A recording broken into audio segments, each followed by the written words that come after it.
सन 1980 में बेनज़ीर भुट्टो ने बांग्लादेश के एक पीर से पूछा कि उनके वालिद की जिंदगी छीनने वाले कब तक अपने अंजाम को पहुंचेंगे। ये सवाल सुनकर पीर साहब ने कुछ देर के लिए आंखें बंद कर लीं, फिर कहा, जब आम हवा में उड़ेंगे।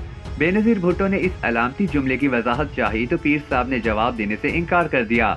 जुल्फ़िकार अली भुट्टो जब वज़ीर ख़ारजा थे तो उन्होंने लाड़काना के मशहूर जमन फ़कीर को अपने पास बुलाया, लेकिन उन्होंने आने से इनकार कर दिया, जिस पर भुट्टो साहब खुद उनके पास पहुंच गए। भुट्टो साहब ने जमन फकीर से पूछा कि वो उनकी क्या खिदमत कर सकते हैं, तो फकीर ने कहा कि वो अपनी गाड़ी उन्हें दे दें और उनका गधा खुद ले लें। भुट्टो साहब आमादा हो गए तो जमन फकीर ने उनके इर्द गिर्द खड़े लोगों की तरफ देखते हुए कहा कि तुम्हारे पास पहले ही काफी गधे हैं, मुझे मेरे गधे से क्यों महरूम करते हो। पाकिस्तान की तारीख में ईवानों में बैठने वाले बाज़ हुक्मरान और अहम शख्सियात ये यकीन करते आए हैं कि रूहानी, जिन्नाती या ना नजर आने वाली ऐसी कुव्वतों की मदद से न सिर्फ इक़्तिदार का हसूल मुमकिन है, बल्कि इसे मजबूत बनाने के साथ साथ इसकी तवालत में इजाफा भी किया जा सकता है। जैसा कि पाकिस्तान के तीसरे गवर्नर जनरल मलिक गुलाम मोहम्मद हाजी वारिस अली शाह के अकीदतमंद थे, जिनका मज़ार भारत में लखनऊ के करीब देवा शरीफ में वाक़ है। मलिक गुलाम मोहम्मद पर अपनी वफात से पहले ये धुन भी सवार हो गई थी कि वो जहाज चार्टर करवाकर भारत में अपने पीर के मज़ार पर हाजिरी दें।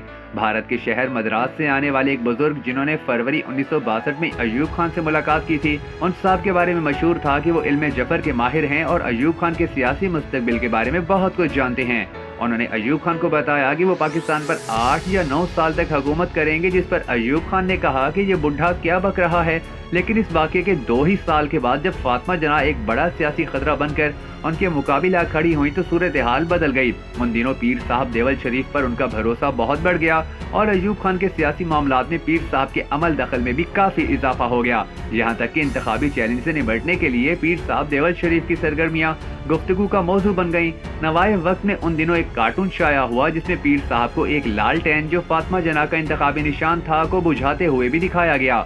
बेनज़ीर भुट्टो सन 1988 के इंतखाबात में कामयाबी के बाद जब वज़ीर आज़म मुंतखब हो गई तो उन्होंने अपनी अव्वलीन फुर्सत में 2 अक्टूबर 1999 को बांग्लादेश का दौरा किया। इस मौका पर वो मुलाकात के लिए खसूसी तौर पर उन पीर साहब के यहाँ पहुंची जिन्होंने उनके वालिद के दुश्मनों के अंजाम के बारे में उन्हें खबर दी थी। बेनज़ीर ने 2003 में अजमेर शरीफ की दरगाह पर हाजिरी दी थी। इस दौरे का मकसद दुआ करना था कि उनके कैद शौहर की जल्द रिहाई हो जाए। आसिफ अली जरदारी जब रिहा हो गए तो उन्होंने अपने शौहर के हमरा शुक्रगुजारी के लिए अजमेर शरीफ का एक बार फिर दौरा किया। पाकिस्तान में औलिया कराम की बहुत सी दरगाहों पर बेनज़ीर भुट्टो की हाजिरी की तफसीलात दस्तियाब हैं। इसी तरह मानसेरा के दीवाना बाबा के यहाँ साबिक वज़ीर आज़म नवाज शरीफ भी हाजिर होते थे। दीवाना बाबा ने नवाज शरीफ को देखकर उन्हें अपनी मारूफ छड़ी से मारा और कहा कि तुम्हें बहुत इज्जत मिलने वाली है। साबिक वज़ीर आज़म गुलाम मुस्तफ़ा जतोई भी दीवाना बाबा से मुतासिर थे और वो उनसे मिलने के लिए अक्सर वहाँ जाया करते। नवाज शरीफ बाद में जब इक़्तिदार में आए तो उन्होंने दीवाना बाबा के गांव में बिजली लगवाई। साबिक सदर आसिफ अली जरदारी जब इलेक्शन जीतकर ईवान सदर पहुंचे तो पीर मोहम्मद इजाज के नाम से एक साहबी उनके हमरा पहुंचे। ईवान सदर के मामलात में पीर इजाज बहुत दखील थे और हर सुबह सदके के बकरों की फराहमी का काम भी उन्हीं के जिम्मे था। वो बकरे लाते तो सदर जरदारी उन पर हाथ फेरते और उसके बाद बकरों की कुर्बानी कर दी जाती। कहा जाता है कि वज़ीर आज़म इमरान खान की अहलिया बुशरा बीबी ही थी कि जिनके मशवरे पर इमरान खान ने कौमी असम्बली का इजलास छोड़कर पाक वतन में बाबा फरीद शकरगंज के मज़ार पर हाजिरी दी थी।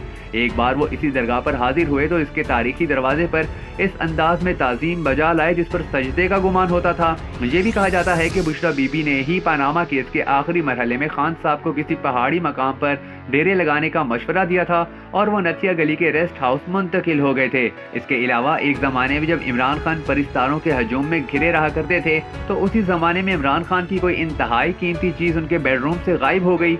ये गुमशुदगी इमरान खान के लिए इंतहाई परेशान कुन थी और वो चाहते थे कि इस चीज को चुराने वाला किसी न किसी तरह उनके सामने बेनकाब हो जाए।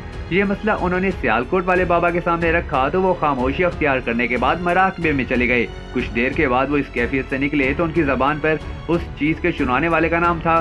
बाबा ने जैसे ही उन्हें चोर की शनाख्त बताई तो इमरान खान के चेहरे पर मुसर्रत की किरणें जगमगाने लगीं, मगर अफसोस ये है कि वो नाम सच था।